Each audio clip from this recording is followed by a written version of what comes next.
Soy Teodoro Fernández, arquitecto. Tengo una oficina dedicada a la arquitectura desde hace ya 30 años. Me recibí el año 72, por lo tanto tengo un poco más de 50 años de profesión. He sido profesor de taller de la Escuela de Arquitectura de la Católica durante 35 años. Me jubilé el año 20, ¿no? Pero sigo ejerciendo en mi oficina, digamos, mientras tengamos proyectos. Ser arquitecto y enseñar, yo creo que enseñar es un poco exponerse, ¿no? Y el arquitecto está siempre exponiéndose, ya sea porque tiene, en la etapa de proyecto, tiene que convencer a alguien que financie lo que se va a hacer, o después, cuando la cosa está hecha, está ahí, está expuesta, ya sea para, esperemos, para el goce de los demás y no para el sufrimiento, pero está expuesto, está puesto ahí. Teo Fernández, muchísimas gracias entonces por recibirnos en tu casa, en tu departamento, quitándote horas además de trabajo porque sigues muy activo. Encantado en todo caso de conocerte y de recibirte, por supuesto, a ti y a todo tu equipo. Muchas gracias. A ver, Teo, partamos. Cuando tú caminas por la ciudad, por Santiago, tú dices, es una ciudad en la que me enorgullece vivir. ¿Cómo ves Santiago? A ver, no lo pondría en términos de orgullo o no, digamos, sino que en términos si la gozo o no. ¿Ah? Y yo diría que más la gozo que la sufro. ¿Ah? ¿Ya? Debo decir que vivo en un barrio que de alguna manera es el epítome de Santiago, digamos. ¿Ah? Providencia es como esta ciudad jardín en este valle maravilloso para este clima. Entonces depende qué épocas del año estemos hablando, pero en el verano se puede buscar una linda sombra, por ejemplo, que es tal vez uno de los beneficios de estos barrios en Santiago. Y en general, tal como tú dices, estamos hablando de una ciudad que uno puede caminar, ¿eh? Y que yo camino. Yo vivo aquí, tengo mi oficina, me la traje a 2 cuadras de acá. Cosa de voy andando y vuelvo todos los días, en realidad, a pie. La goza. La gozo, sí. Si viene un extranjero a verte, ¿dónde lo llevas? A muchos lados, pero claro, tal vez los típicos, icónicos de Santiago. Yo al centro, siempre he llevado a todos los arquitectos al centro. A Franklin. Ya. De hecho, mañana tengo unos amigos peruanos que les prometí ir a Franklin. ¿Ah? ¿Y por qué? Mira, en el caso de los peruanos, tú no sé si conoces Lima, el barrio Sí. Gamarra. Sí. ¿Ya? Entonces yo les dije que Franklin era como en lo que podría convertirse Gamarra en unos 20 años más. Ya. Porque Franklin ha empezado a gentrificarse y a hacer un poco más, hay galerías de arte, Así hay es. una cosa, hay restaurantes buenos, hay una Muy cosa bueno. ligeramente más mezclada. Y es todavía una zona que mantiene, así como está el centro también. El centro es como este país centralizado, burocrático, administrado, jerárquico, pero y comercial bastante bien hecho. Ahora, ¿Ah? cuando vienen los extranjeros, les llama la atención que uno no hace la vida en el centro, a diferencia de otras grandes ciudades, generalmente las europeas, Claro. donde el casco histórico es lo más rico, Sí. incluso lo más caro de la ciudad. Claro, porque el centro, la verdad es que perdió vivienda. Ya, en los centros europeos en general la vivienda se ha conservado en los centros urbanos. Yo viví en Madrid mucho tiempo y vivía en el centro y mucha gente vivía en el centro. Sin embargo, para mí, por ejemplo, el centro y para mi generación, el centro, por ejemplo, me recuerda esa especie de Hollywood que fue el centro de Santiago entre los años 40 y 60, donde habían 45 cines. Está el Hotel Carrión. Cines enormes. ¿Ah? Y los sábados en la tarde uno veía las colas para entrar al cine en todas las cuadras del centro y se cambiaba de cine y sabía cuáles eran los estrenos y qué es lo que había, etc.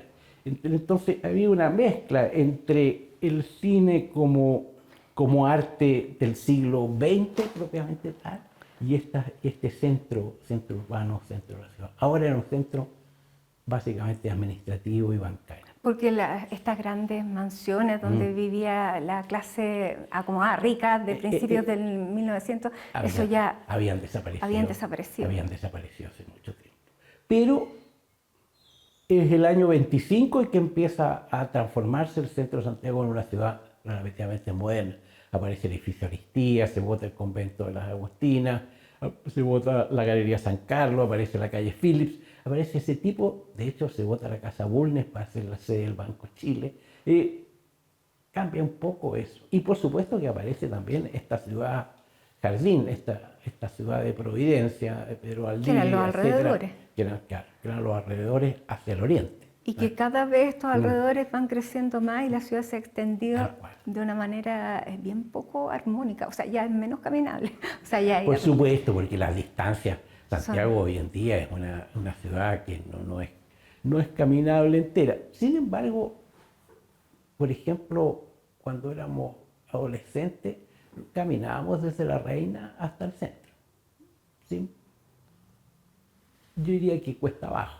Claro, de vuelta no. De vuelta del carrete, volvíamos de arriba hacia abajo. De ida no sé si nos íbamos en micro. Y ahora se está revitalizando el centro, ¿cómo lo ves? Bueno, el centro tuvo una revitalización antes del estallido, después un periodo fatal, ¿no es verdad? Y ahora, aunque uno no lo llamó nunca el centro, a barrios como Las Tarras y Bellavista y Avenida Italia, no lo llamó nunca el centro, pero sí obviamente que están en una franca recuperación. ¿Qué te pasó con el estallido, Teo? Yo la pasé pésimo. Yo creo que como casi todos los que de alguna manera... los arquitectos estamos casi siempre tratando de sacarle brillo a las cosas o tratando de construirlas o de armarlas, etc. Entonces, cuando la cosa pasa a ser como una destrucción un poco enajenante, cuando uno veía estos chicos golpeando el piso para sacar piedras, entonces, cuando en realidad por otra parte había todo un grupo de gente dedicada a decir que ojalá los pavimentos fueran todos lo más lisos posible para que la gente no se tropezara, para que no sé cuánto, y de repente todo empieza a desarmarse, digamos, bien fregado. Bueno, por un lado. Por otro lado, yo allá que tenía una cosa como de carnaval, con todo lo que el carnaval caníbal quiere decir, digamos, o sea, esa mezcla, la que yo creo que alguien como, lo pone como en evidencia, y que Chile es muy malo para los carnavales, por lo tanto, cuando estallan los carnavales son sumamente agresivos. No sé si te has fijado, en Chile en general no se sabe pasarla bien. Claro. En general, de hecho, las no cosas tenemos carnavales. Y las cosas terminan en borrachera, o, por ejemplo... Termina mal. No terminan muy bien, generalmente. Entonces, esto no tenía mucha pinta de terminar bien, digamos. Y bueno, y ahora hay un proyecto que es el Eje Alameda, que va a terminar con lo que conocimos como Plaza Italia. ¿Qué te parece esa intervención? Porque tú eres padre del espacio público, digamos. A ver, no me arrojaría tanta cosa. Sí estuve en el concurso, como jurado de ese concurso. De ese concurso del Eje Alameda Providencia, que creo que fue varios años antes del estallido. Sí. Fue el año 17 o 18. Sí, fue antes. Creo que el 17, porque... y ahí ya se proponía... Sacarla... Sí, ya se proponía transformar la Plaza Italia en un ¿cómo se llama? En una explanada de manifestaciones, voy a decir, o de juntas, todo. Porque la Plaza Italia, por unas razones que no es solo, yo hallo que tiene una cosa simbólica, cuando dicen la Plaza Italia, de la Plaza Italia para arriba, de la Plaza Italia para abajo, eso se dijo mucho tiempo, etcétera, como un límite incluso social y de clase, ¿no es verdad? Entonces reunirse ahí tiene una cosa buena, quiere decir que Se mezclan las clases. estamos en la bisagra. Y por uno o por otro lado tiene una cosa como de conquista del espacio público. Y tiene una cosa que no tiene que ver con eso, que en la Plaza Italia converge el río, el cerro, Bellavista, Los primeros edificios los primeros altos. edificios altos, la cordillera que se aprecia desde ahí por primera vez realmente. Los parques. De siempre, los parques. Tiene una cosa como de lugar excepcional o lugar memorable antes de su uso. Si uno parara ahí y dijera, mira este lugar, ¿ah? Es un lugar como memorable. Y en ese sentido se juntaban como esas dos cosas. Yo creía que sí era un lugar de eso, memorable. De esos memorables son aquellos lugares en que uno diría, yo estuve ahí. Ahora, el proyecto, claro, termina con el centro, con este lugar donde estaba Baqueano, que podríamos haber puesto otro monumento, el que sea, pero eso desaparece. ¿Pero desaparece como espacio público de lugar de encuentro? No, lo que pasa es que lo que termina siendo el proyecto es una negociación entre la plaza existente, que terminó, el estallido la terminó como fijando en la memoria, digamos, con todos sus elementos, Claro. con la rotonda, con Baquedano, con esto, todo. De repente dejó fijo esa Plaza Italia, la dejó fija en la memoria, ¿no? El proyecto de Lyon y Martich, el que gana ese concurso, no dejaba nada de eso, nada, absolutamente nada. O sea, se transformaba toda la plaza en un lugar abierto, icónico, al cual convergían los tres parques, pero convergían, no lo atravesaban ni nada. Desaparecía la rotonda, incluso desaparecía el tránsito encima. Y ahora se mantiene. Ya. Entonces, lo que se está haciendo ahora es una negociación, digamos, entre los nostálgicos de la rotonda, Ya. claro, la solución vial, porque ya es insoportable, Sí, claro. realmente la rotonda es insoportable, y también es insoportable la rotonda que enfatiza la posición central de Baqueano. Claro. Entonces, es una negociación. Existe una especie de rotonda, pero es una especie de pasto descentralizado, y a pesar de que Baqueano mantiene exactamente la misma posición, tú sabes, queda exactamente en el mismo lugar, no se mueve, y no se mueve por una razón que siempre ha sido difícil de explicar. Debajo está el estanque de agua, lo que se llamó las cajitas de agua, que son los primeros Yo creo que nadie sabe eso, ya. de agua potable de Santiago de 1890, un poco antes de la Plaza Italia. Ya. Por eso está un poquito levantado. Y están ahí entonces no es cuestión de borrarlos. Claro.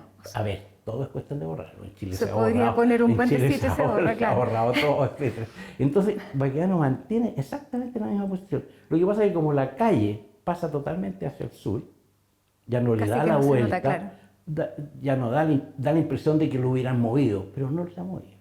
No sabemos si va a quedar Baqueano tampoco. No, pero ¿Quién va a quedar? el Plinto va a está. quedar.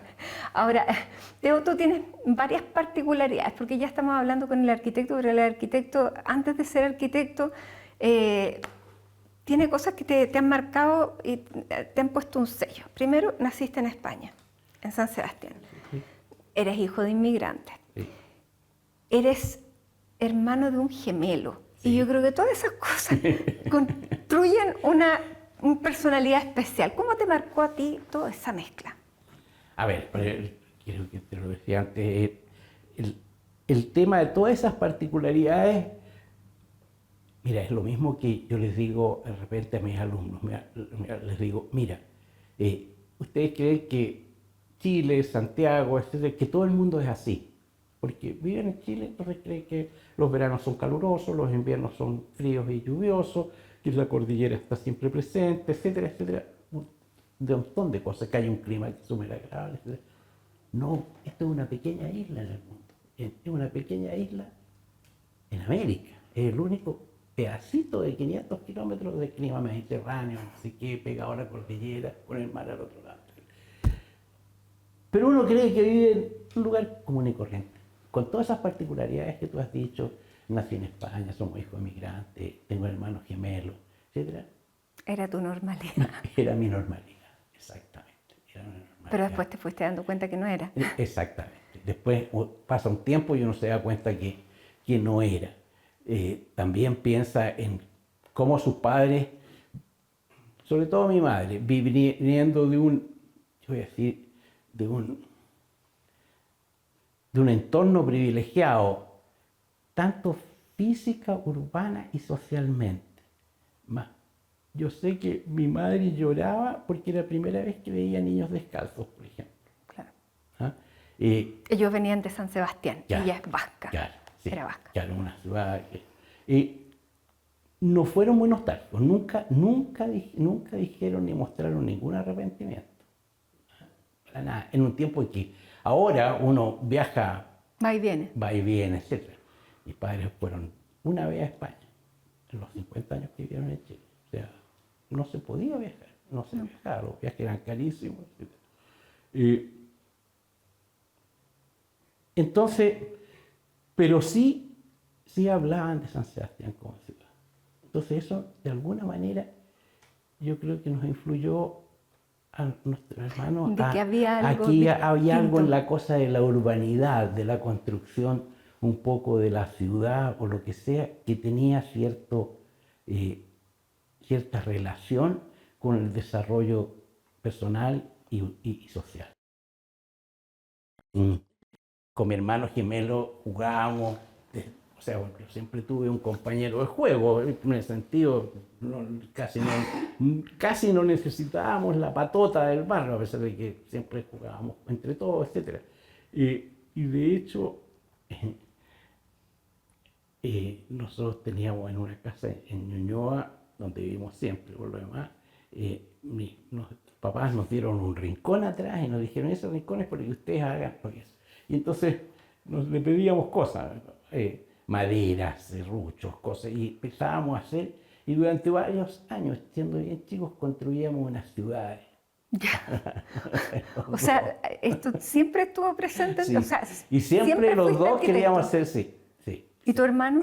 Mi hermano le gustaban los barcos, y de hecho hacía modelos y cuestiones de barcos. De bien chico, hacíamos. Porque él es ingeniero, Él nada que es ver. ingeniero, sí, pero es ingeniero hidráulico. Bueno, y han trabajado juntos además. Sí. Siguen jugando juntos. Seguimos jugando juntos y seguimos trabajando juntos, sí, en varias cosas. En todo lo que tenga que ver con agua y con esto, hermano, un gran ingeniero hidráulico. Él hizo en los años 90 y tanto, le encargó el Ministerio de la Vivienda primero, después el Ministerio de Obras Públicas, la solución para drenaje y aguas lluvias urbanas, y entonces ahí había que hacer varios ejemplos. Entonces, los ejemplos se los dibujábamos en la oficina. Y ahí ustedes hicieron junto el parque en Coquimbo. Y después, sí, después yo siempre que hemos tenido temas de agua, obviamente lo hemos llevado.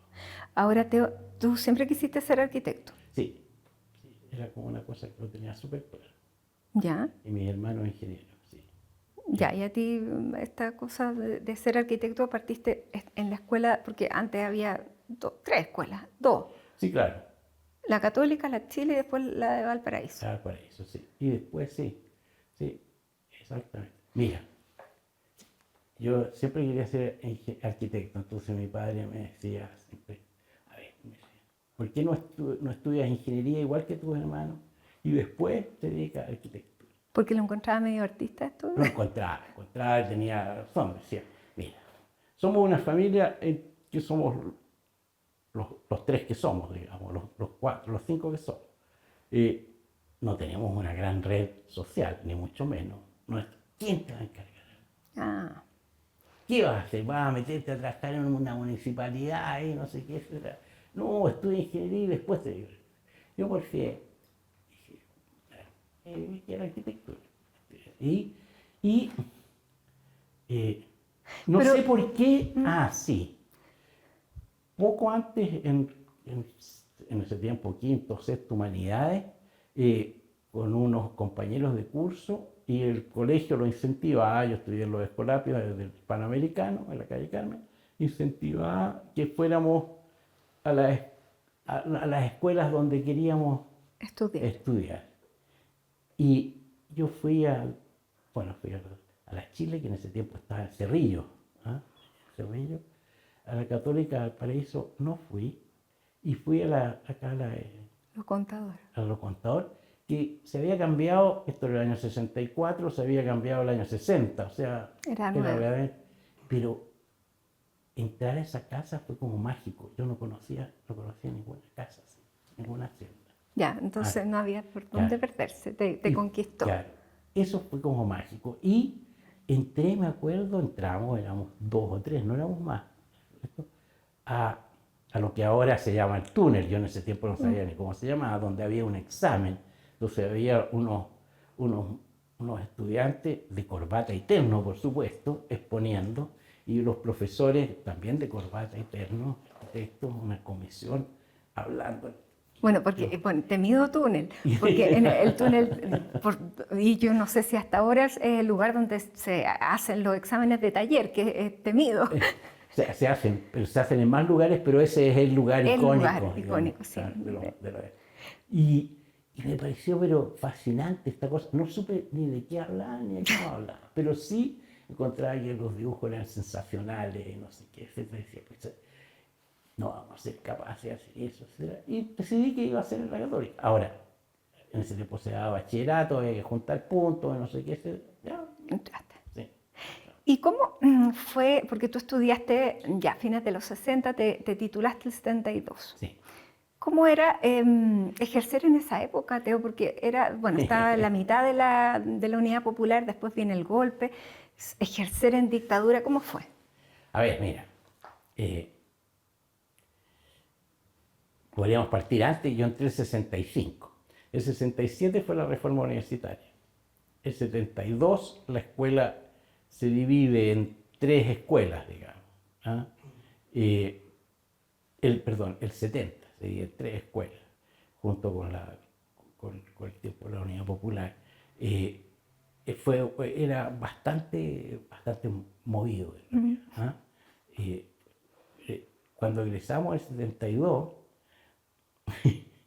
no sé, uno salía y decía, bueno, no sé, ¿qué hacemos? Pero también había una cierta inocencia. Yo me acuerdo que en ese año, con Rodrigo Pérez de Arce y Ramón López, formamos un equipo y había un concurso internacional para el centro de Santiago.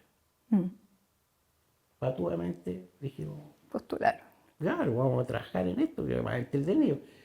Como que uno se mantenía con nada, no me pregunto, o sea, obviamente de los padres, o sea, yo creo que hasta nos daban mesada todavía. ¿Ah?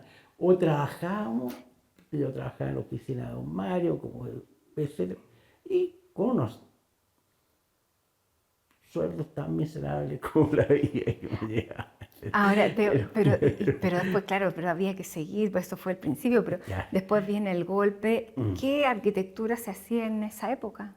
Mira, pasa lo siguiente. De ahí yo decidí, antes del golpe, postular, ir a estudiar afuera, ir a hacer algo afuera, ir a hacer un posgrado, hacer algo afuera. La única posibilidad de salir para afuera era tener una beca. Y en ese tiempo la única beca a la que yo podía optar era una beca que daba el gobierno español para hijos de migrantes. Entonces opté a esa beca. ¿Y te tiraba a España además? ¿Querías conocer este Sí. lugar del que te hablaban tanto? Sí, yo sabía que iba a tener que ir alguna vez, sí, tal cual.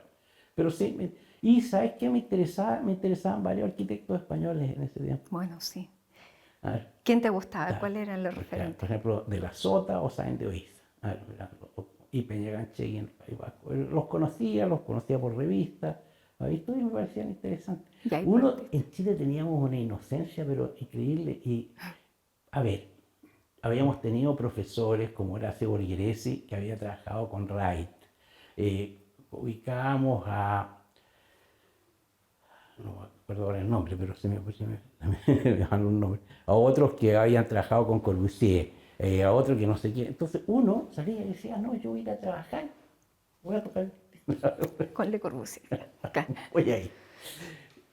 Inocencia pura. Bueno, pero esa inocencia además de repente a veces resulta. A veces resulta así, pero a mí no me resultó tocar. Bueno, pero con partiste esa a beca, estudiar allá. con esa beca tenías la posibilidad. ¿Y cuánto tiempo Y- estuviste allá?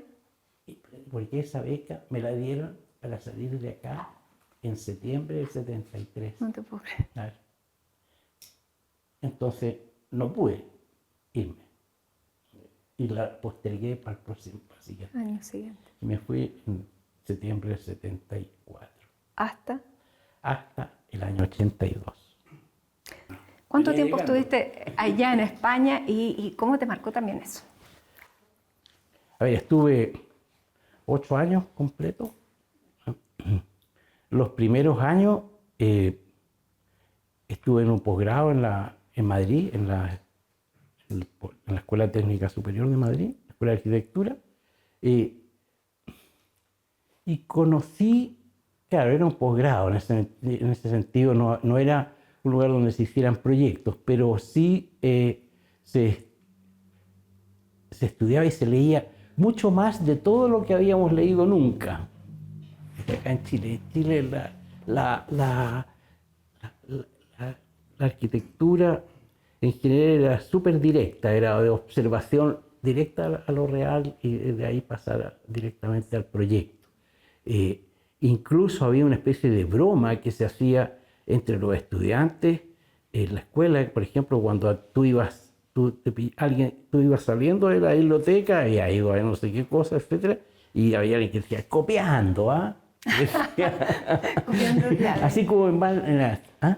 Y en cambio me encontré con una de estas en que todo era pura bibliografía, por todos lados, estudio crítico, etcétera, etcétera. Lo cual lo pasé muy bien, conocí a increíbles arquitectos, entre otros a los que yo admiraba, a De la Sota o Sáenz de Oiza, a las cuales era imposible pedirle ningún trabajo, o sea, de ninguna manera. Pero también una sociedad y una universidad en cambio. Acuérdate, del 74 al 75 muere Franco, y todos esos O años, sea, te tocó el destape, por supuesto, pero todo eso. yo no le llamo el destape, sino que le llamo la movida. La movida, claro. Claro, porque el destape es algo que es como un poco denigrante, ¿no? ¿Ah? Para todos lados, o como denigrante de género y todo, pero Pero la no movida tiene como sentido. era salir finalmente y divertirse. Sí, pero era también encarnar la democracia, cosa que a pesar de todos los democráticos que éramos en Chile de palabra, no era tan así. Yo allá sentí como definitivamente la cosa, si uno dice democracia como la capacidad de ser como igualitario, de escuchar a los otros, etcétera, la descubrí un poco allá. ¿Ah? Porque te tocó Incluso vivir los en dos cosas como procesos. gente de la cual yo no conocía y de hecho tuvo consecuencias después porque me hice, entre otros, amigo de un historiador a través de, él era hijo de, él es o era hijo, porque la madre murió, de una escritora, Carmen Bravo Bellasante, que era una escritora española que uno podría decir, entre comillas, del régimen, pero ella había estudiado en los años 50 y tanto en Estados Unidos. Entonces, La sacaba de... la sacaba esa cosa como español. Después, la admiración en España por Estados Unidos, fue algo que me llamó la atención, porque en general acá en Chile se le considera Estados Unidos el imperialista del norte. Claro, y la cultura se asociaba más a Europa. Y la cultura asociada más a Europa, a pesar de que para los arquitectos, por ejemplo, la arquitectura norteamericana era sumamente valiosa. Ahí estaba Wright, Neutra, estaban los SOMS, o sea, si uno quería hablar de edificios altos, tenía que hablar de Estados Unidos, no Europa, etc. ¿Por qué volviste a Chile? Por distintas cosas, pero entre otras, para decirte esta cosa como igualdad, por ejemplo, Arturo Ruiz, por ejemplo, me dijo un día, tengo un terreno que me gustaría que lo vieras, porque me encantaría que me hicieras una casa. ¡Plop! Alguien que no tenía ninguna relación de otro tipo, etc. Y le hice una casa. Encontremos una casa. ¿Por qué volví a Chile? Primero, yo estaba trabajando con Fernando Domeyko, como socio en España. Hicimos varias cosas, todas a partir de él, digamos. O sea, yo trabajaba para él, no él. Pero trabajamos juntos eso. Entre otras, hicimos, y pues Fernando le propuso al Colegio de Arquitectos el estudio de un barrio que decidimos que fuera Malasaña. ¿Ah? Trabajamos con Mario Gaviria, un gran sociólogo español, y levantamos el barrio, lo pateamos durante mucho tiempo, hicimos una especie de plano arqueológico de este barrio, etc. Y ahí Gaviria inventó la palabra pasota para hablar del habitante de este barrio. Yo te diría que con tan buen ojo que ese barrio pasó a ser como icónico de la movida. ¿Ah? Y todavía es un barrio que tiene como súper... Bueno, Fernando en ese tiempo le ofreció, John Bracken, que era decano del MIT, le ofreció irse a trabajar a Estados Unidos. Entonces, claro, se deshacía la sociedad, por un lado. Por otra parte, mi hermano gemelo, que estaba en Chile, se iba a hacer un doctorado a Colorado, y mi otro hermano estaba allá en el MIT. Entonces me dijeron, tururú, te toca. Quedarte con los papás. Entonces, entre eso, que Fernando se fue, no sé qué hacer, yo me vi. ¿Y llegaste a la Católica? Y llegué a la Católica de la siguiente manera. Llegué a trabajar con Mario Pérez de Arce el año 81 a finales, con un proyecto que tenía que estar listo para marzo. Entonces no iba a haber ni vacaciones, ni esto, ni ninguna cosa, no sé qué, no sé cuánto. Llegó febrero del 82 y vino esa especie de crisis, y desaparecieron los clientes, desapareció todo, y lo que iba a ser para marzo, quedamos mirando así como para cualquier lado. Y vino después una bienal de arquitectura, y yo presenté la casita esta que había hecho. Me llamó la Monse Palmer, que era profesora de la Católica, y me dijo, Teo, quiero que te vengas ¿cómo se llama?, a hacer clases conmigo, a ayudar en la escuela de arquitectura. Encantado, ¿sí? Y ¿Ese fue el primer año? Empezamos a hacer... ¿De los 40? De los 35, para ser más exacto. Sí, porque fue del 84 al 2020. ¿Siempre te gustó enseñar? O sea... ¿Cuándo partiste ahí? ¿Te gustó? Sí, me gusta. Sí, me gusta la conversación, me gustan los temas. Sí. Matías Clot, ¿Ya? alumno tuyo. No, Matías fue ayudante. Ah, ya. Matías estaba en el curso justo que había pasado. Ese fue un gran curso, era el curso de Matías, Emilian Radin, Martín Hurtado, mucha gente valiosísima. Bueno, él dijo lo siguiente. Teodoro Fernández es tal vez el arquitecto chileno activo con la trayectoria profesional más interesante y completa. Ha ganado casi todos los concursos en los que ha participado y se ha convertido en el único arquitecto que entiende, proyecta y construye con la misma calidad el espacio arquitectónico, así como el espacio paisajístico. Teo sigue siendo nuestro maestro y referente, del cual todos los demás no paramos de aprender.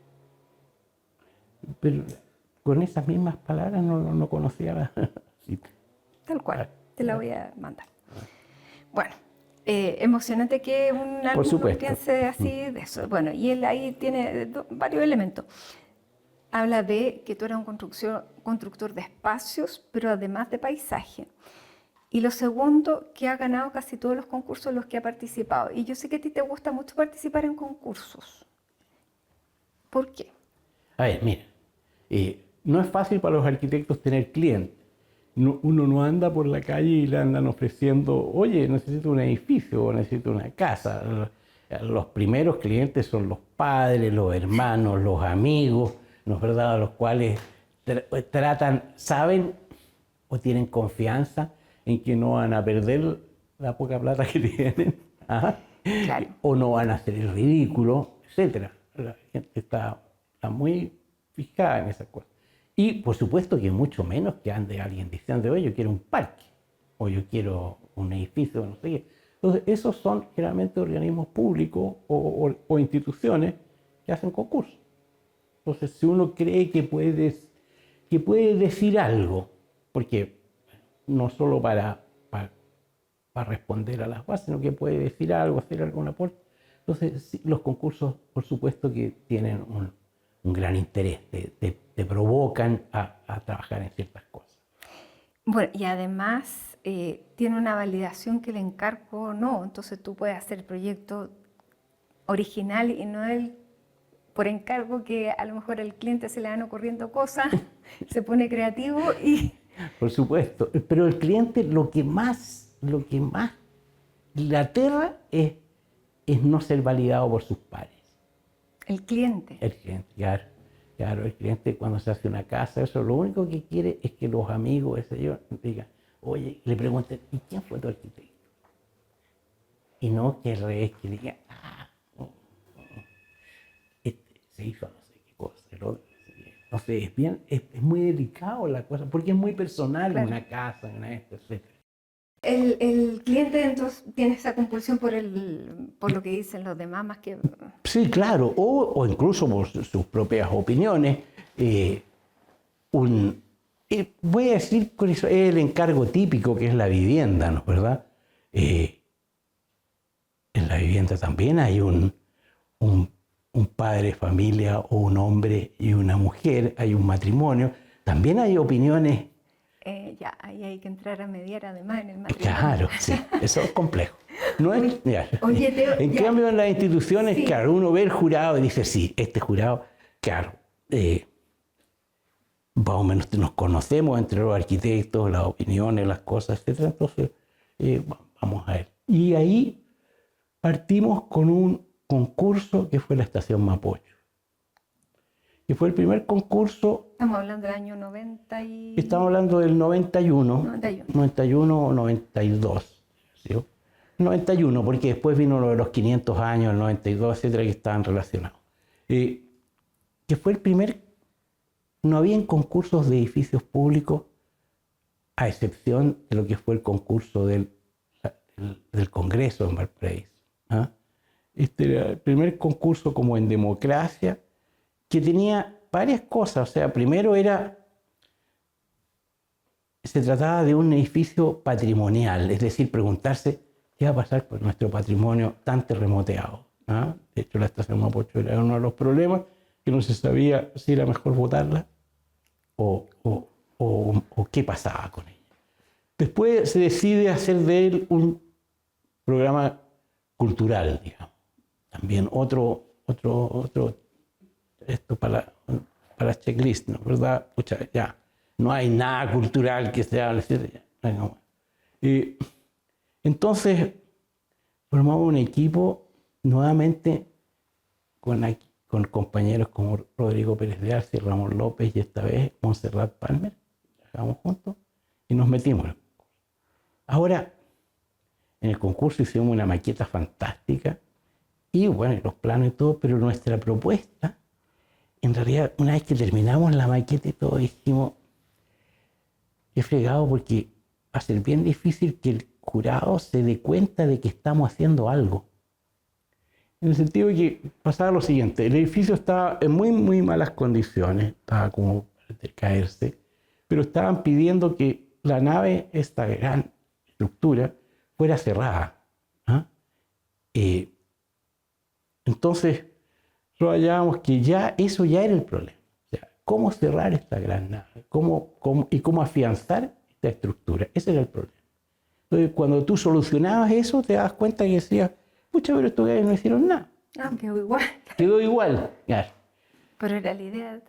Bueno, pero de hecho, los demás proyectos, todos sacaban una pata para el río, ponían una torre, metían una cuestión hacia afuera, etc. Claro, y bueno, dijimos, mira, Pues ahí cuando uno dice que el jurado era muy bueno. Oye, Teo, ¿y qué te pasa a ti después?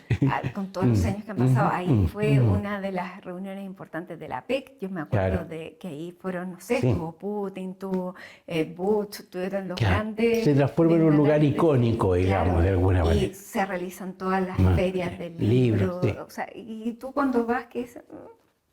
Sí, yo me acuerdo de cuáles eran los desafíos que tenía y que digo, bueno, pues qué bueno que da la impresión los que no tienen otro recuerdo de que sí, la estación es una estación de trenes como era antes. Ya, pero te da un orgullo. Pues, sí, por supuesto, sí, claro. Pero te digo, por ejemplo, para la PEC, yo quedé muy enojado porque hicieron puras leceras. Claro, nosotros decíamos, por fin van a poner los ascensores, que es lo que hace falta para que haya acceso universal a todos lados. No, lo que hicieron fue pintar de damasco todos los hormigones vistos. Ya, bueno. Ya, y ahí vino el despegue y empezaste Sí, sí. a participar en otro tipo de concursos. Y bueno, y introdujiste el paisaje, que no es lo mismo que la naturaleza. No. ¿Qué es el paisaje a los ojos de un arquitecto y cómo conversan? Claro, para empezar, la palabra deriva de los pintores del paisaje, digamos. Por lo tanto, el paisaje es una mirada humana con respecto a la naturaleza o a una naturaleza habitada. Pues no es solamente una naturaleza virgen, pero también una mirada a la naturaleza, ¿no? ¿Verdad? Por ejemplo, El Parque Bicentenario. pero antes de eso hicimos, poco después, también para el 92, poco después del concurso de la Estación Mapocho, hubo un concurso en Providencia para el Parque Inés de Suárez, que era un pequeño parque de barrio. Y también fue como, no el primero, pero un concurso sobre un parque. Antes había habido el concurso para el Parque Araucano, lo ganó Martita Vivero, etcétera, que fue muy importante, lo promovió Mario Pérez de Arce, fue súper importante en su tiempo porque ese espacio que estaba destinado a parque, en ese minuto típico de la dictadura, etcétera, estaban pensando, ¿para qué queremos este espacio vacío tan grande? Vendámoslo, hagamos algo, no sé qué, no sé cuánto, etcétera. Entonces Mario promovió hacer un concurso de parque, y fue muy importante. Pero después de ese, y a excepción de ese, venía este que es muy pequeñito y todo, pero yo dije, pucha, es la oportunidad para los arquitectos de decir que estamos interesados en el paisaje y en el espacio público y en los parques, que podemos decir algo. Si no, van a quedar abandonados a otras disciplinas. El concurso del Parque Bicentenario fue mucho después, fue el año 99, 90 y tanto. Claro.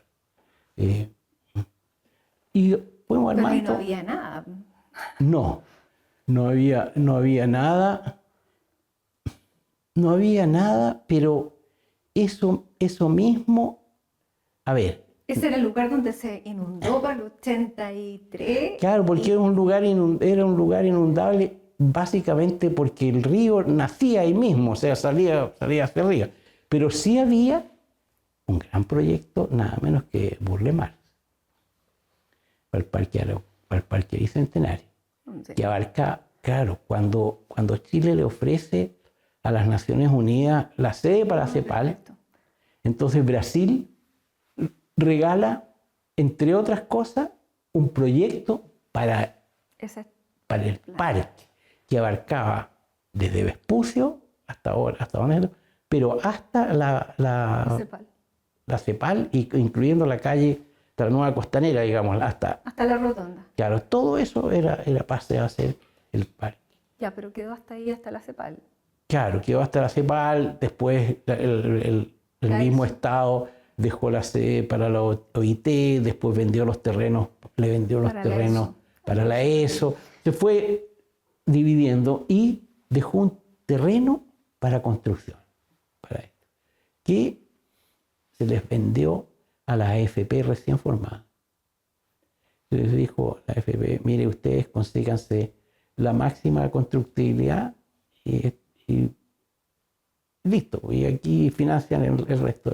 Entonces quedó la franja, y se hizo esa franja del parque, con la idea que yo encontré que era bastante genial, de trasladar el ayuntamiento. Esa fue la base, o sea, para la municipalidad, de sacar todas las cosas ¿cómo se llama?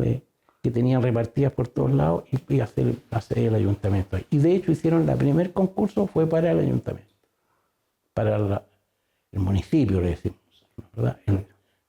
Que lo ganó Jorge Iglesias.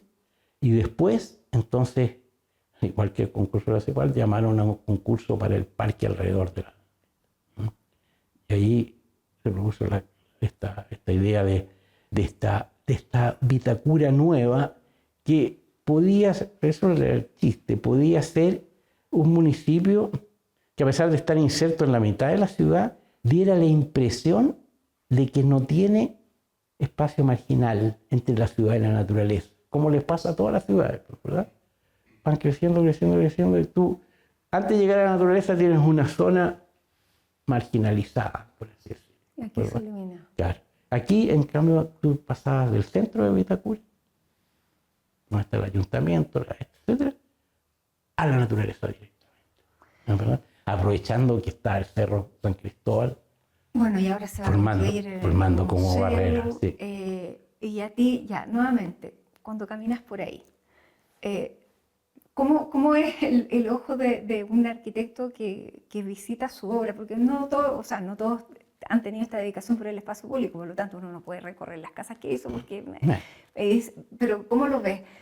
¿Lo disfrutas o vas viendo, yo le podría poner esto? No. De todo. De todo. De todo, pero yo creo que, a ver, no es mala la comparación, pero es como, no son hijos de uno, cada uno tiene su vida también, igual que el otro, que todo, ¿no? Claro. De repente se escapan para otros lados. Muchas veces el problema de los lugares públicos es su propio éxito, es su propio problema. Empiezan a ser lugares, por ejemplo, el Parque Bicentenario en un minuto, todo el mundo quería estar en el Parque Bicentenario. Entonces, había feria de zapatos en el Parque Bicentenario, había feria de la chicha en el Parque Bicentenario, había en la semana de la chilenidad en el Parque Bicentenario, el festival de cine en el Parque Bicentenario, lo cual era terrible porque lo sometía a ese espacio a un estrés horroroso. O sea, los árboles no alcanzaban a crecer cuando ya estaban desmochados por qué pasó. Entonces, eso es bien fregado, pero la naturaleza es resistente. ¿Ah? Y yo estuve el domingo, por ejemplo, estuve ahí. Y después en la tarde iba a otras cosas y dije, voy a pasar el... Estaba absolutamente repleto de gente. Repleto. Eso es algo bien particular, porque los chilenos estamos, parece que empezando a ocupar los espacios públicos más, porque antes era solamente el paseo al mall, sí. Ahora la gente sale al parque. Ahora, no todos los parques tienen el mismo éxito, porque hay otros parques que tienen buen estándar como parque, pero están vacíos. ¿De qué depende? Tal vez de eso que le llamamos que es intangible, que es un cierto éxito. Por ejemplo, el Parque Araucano, obviamente es un muy buen parque, muy lindo diseño, y está también en el oriente. Y se usa bastante, pero de alguna manera el Bicentenario logró transformarse como un cierto ícono. No me preguntes por qué, porque muchas veces lo que quisimos hacer, yo creo, era más modesto, y se logra, digamos. Por ejemplo, es un parque al cual se nos pidió que estuviera cerrado, estuviera cercado. Logramos no ponerle cerco, no tiene reja.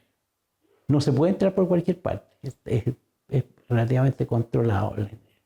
Pero cuando uno pasea por arriba, sin estar adentro, uno mira y ve, y ese dominio de la vista, de tener un lugar que te haga contemplarlo, yo creo que es parte de su éxito. Digamos, de que no es un lugar que está cerrado, da la impresión de que no hay una reja. ¿Ah? Eso lo diferencia.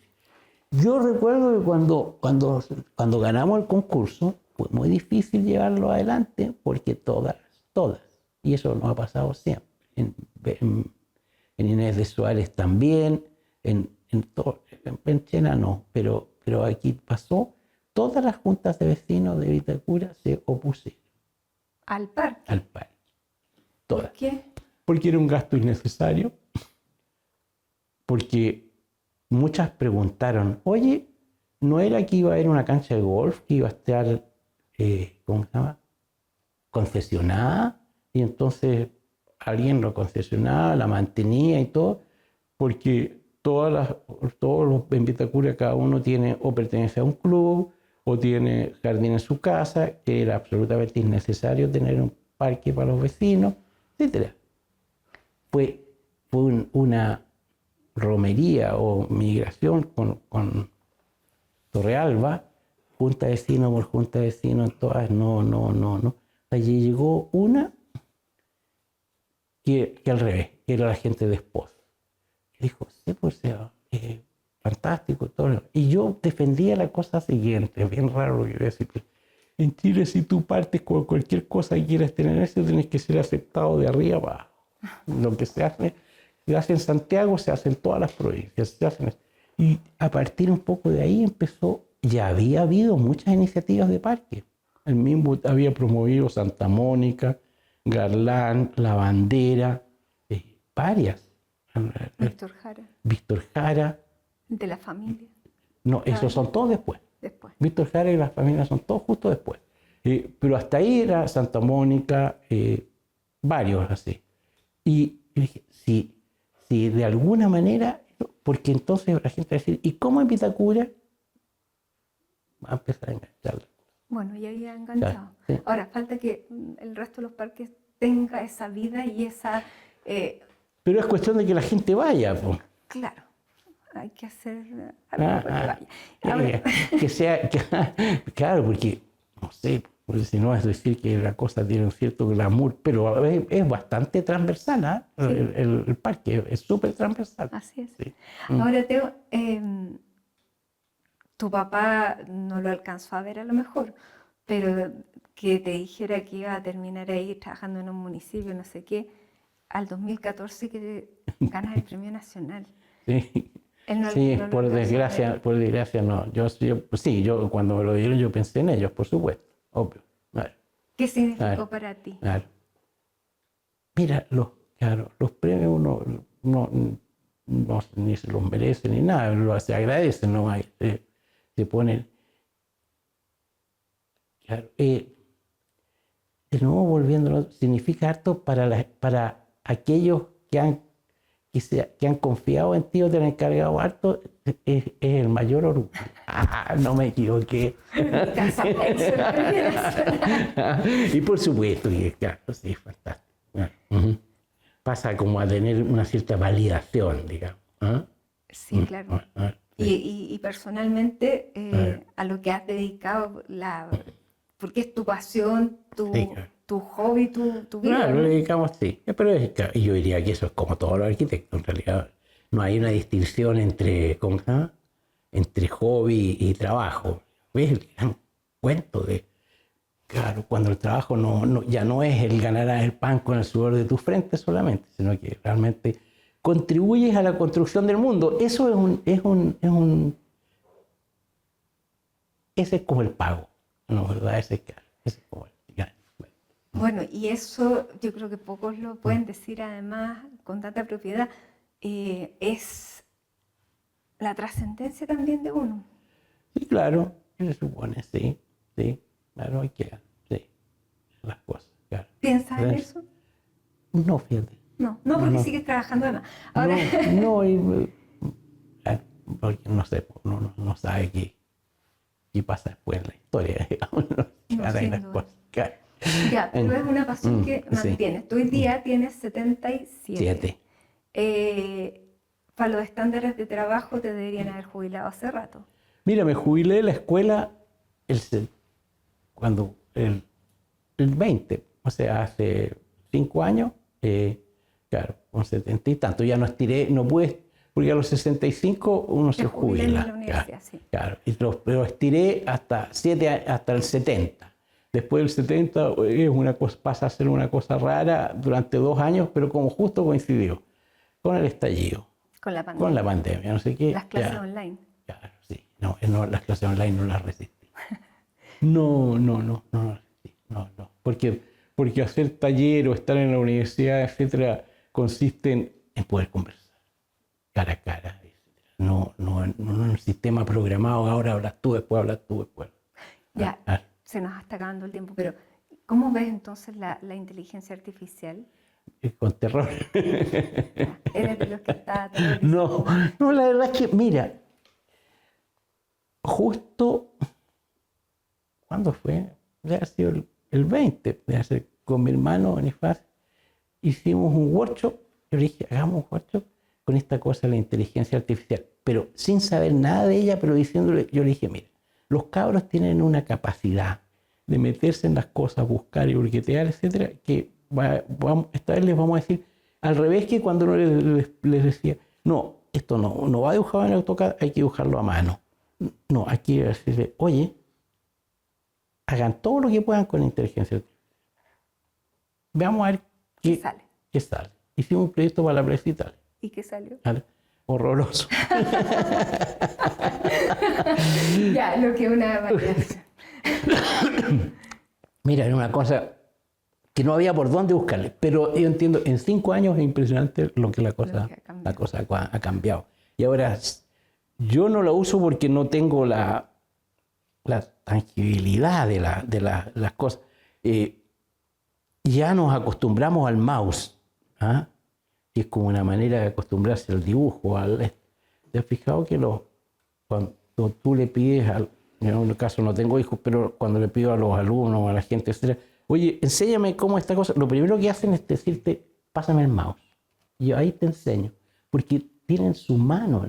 Con la inteligencia artificial debe pasar lo mismo, o sea, tiene que haber algo que uno pueda relacionar con la tecla, con lo que sea. ¿Ah? Es que yo no la tengo. Pero que los cabros ya se acostumbrarán todavía. Ya, pero tú, ¿a ti te desafía la tecnología? Mira, yo uso AutoCAD desde hace mucho tiempo. Sí, no es el mayor problema. No, más me desafía que me supera, sí. No. Sí, lo hago. Lo que pasa es que hay cosas que me resultan más fáciles todavía. Me resulta más fácil. Acuérdate que yo soy la generación en que uno enchinchaba un papel diamante y dibujaba, terminaba poniéndole las letras a las cuestiones, etcétera. Así. No se necesita. Ya, pero ahí tengo para rato. Bueno, no sé. Bueno, nadie lo sabe. Nadie si es por futuro comprado. Proyecto, claro, pero todavía hay mucho. Sí. Así que seguiremos conversando. Teo Fernández. Muy bien. Muchísimas gracias por darnos este tiempo de conversación para conocerte, conocer de qué está hecho este premio nacional. Muchas gracias por la visita, por la conversación. Yo la pasé muy bien. Gracias. Y gracias a ustedes también por habernos seguido en esta edición de CNN Íntimo, esta vez junto al arquitecto Teodoro Fernández. Gracias. Los invitamos a que nos sigan a través de todas nuestras plataformas y hasta un próximo capítulo.